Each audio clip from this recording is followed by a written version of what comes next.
Lips pursed, eyes slightly narrowed in critical assessment, Jessica McMillan reached forward to touch a gentle finger to the shining star on the tree. Almost holding her breath, she pushed it just the tiniest bit to the left. It snuggled perfectly into place at the very top. There. Letting out a huge breath of relief, she turned to her friend Livy. "I think it's just right now. What do you think?" Livy's shiny dark hair bounced on her shoulders as she nodded.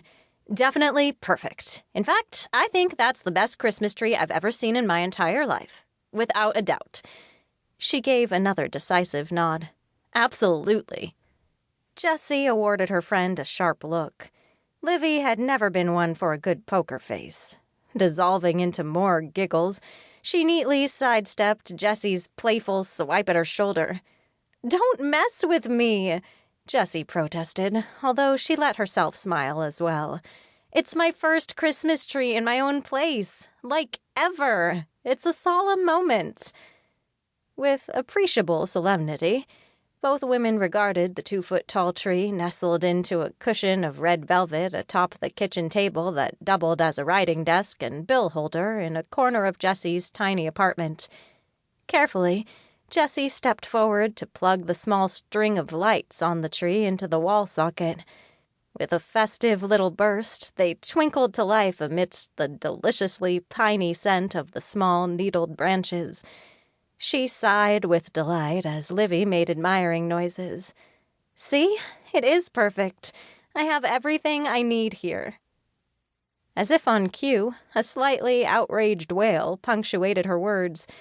With the blissful rush of love that infused her every time her little angel made a noise, whether it was indecipherable baby babble, a loud burp, a rumbly fart, or even the incredibly loud screams when her sweet darling was really hungry, Jessie turned and took 3 short strides to the other end of the room.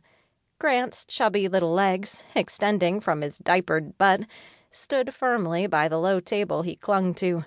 He futilely reached his little hands up in an apparent attempt to scale it.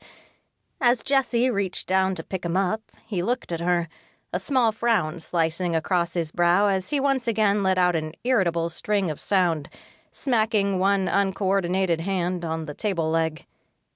Behind her, Livy said, "Wow, it's such a good thing we got you here when we did. That cute little booger is going to be such a handful. I am so glad we were already friends, Jess. If you hadn't told me what was going on..." Jessie, her arms now full of squirming, sweet-smelling, very strong and solid little baby, turned toward her friend as she nestled her face into the top of Grant's head and breathed in his sweet baby smell. Her son. Her world. Her own little baby bear shifter. Which was the craziest thing ever. But which also happened to be true. Looking at Livy and her suddenly serious expression, Jessie nodded. "I can't imagine what I would have done if I hadn't known you. If you weren't from here."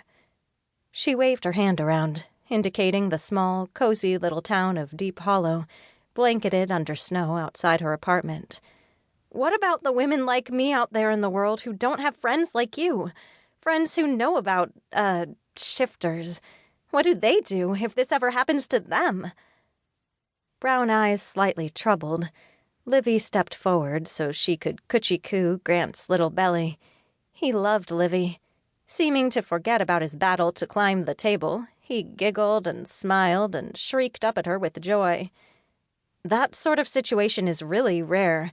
You and Grant were kind of the exception to the rule." Jessie sighed. Quickly, Livy caught herself. "I'm sorry, that was insensitive." She didn't stop tickling Grant, who still giggled and squirmed, but she scrunched up her face in an apologetic expression at Jessie. With a reassuring smile, Jessie shrugged. "It's been my reality for over a year now. Well, more like 2 years if you count from when I found out that I was pregnant. It's okay, Livy," she said gently to her friend, who looked genuinely contrite at having put her foot in it. "You got me here. I have a new family now. Seriously, who could want anything more?